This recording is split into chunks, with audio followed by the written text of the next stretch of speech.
Welcome back to our channel. Today we're diving into a lightning-fast miniature game by Bill Wall, a legendary trap master in chess. This game ends in just 6 moves, and it's a beautiful example of how a single mistake can cost the whole game. Let's break it down move by move. Game details. White, Bill Walby. Black, Nimoy. Opening, Alapin opening. Result, 1-0. Trap type, early queen misplay punishment. Move first e4. White starts with the king's pawn opening, the most popular and aggressive way to begin a game. It opens lines for the queen and bishop and fights for the center. Move first black turn, black responds symmetrically. So far, it's standard. Move 2, white knight e2. Now this is interesting. Not the usual knight f3. Bill Wall plays the Alapin opening, knight e2. It looks passive, but it has hidden ideas. The knight will support central control without getting in the way of a possible f2, f4 pawn push later. It also keeps lines open for surprises. Second move to black d5. Black tries to challenge the center immediately. This is ambitious, but let's see what happens. Third move to e cross d5. White captures. Nothing wrong so far.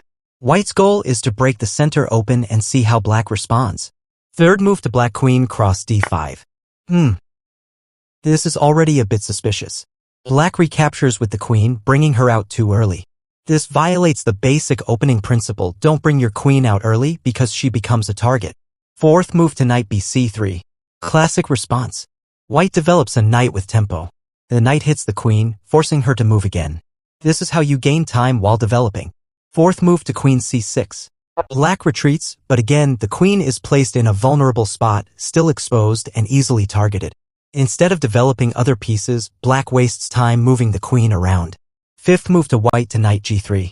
Another solid developing move by white. This knight can jump to f5, pressure the king side, and it's also just getting ready for an attack. White is quietly setting a trap and black walks right into it. Fifth move to black g6. Big blunder. Black weakens the dark squares and prepares to fianchetto but misses white's next tactical shot. Sixth move to bishop b5. Bam! Checkmate incoming. No, not yet, but it's devastating. White pins the queen to the king. The bishop move attacks the queen, and black has no way to save it. There's no piece that can block or capture the bishop, and moving the king doesn't help. The queen is just lost. Black resigns. Why did black resign? Because after sixth move to bishop b5, white wins the queen for free. Let's be clear, losing your queen this early against a strong player like Bill Wall means the game is over. Black made just one mistake, fifth move to g6, and it was enough. Lessons to learn. Don't bring your queen out too early. Develop your knights and bishops first. Avoid weakening your king's position without full development. Always be on the lookout for pins and tactical threats. If you enjoyed this trap and want more lightning-fast games and killer opening tricks, make sure to like, subscribe, and click the bell icon so you don't miss the next one. Thanks for watching, and remember, one mistake in the opening can be fatal. Stay sharp. God bless you.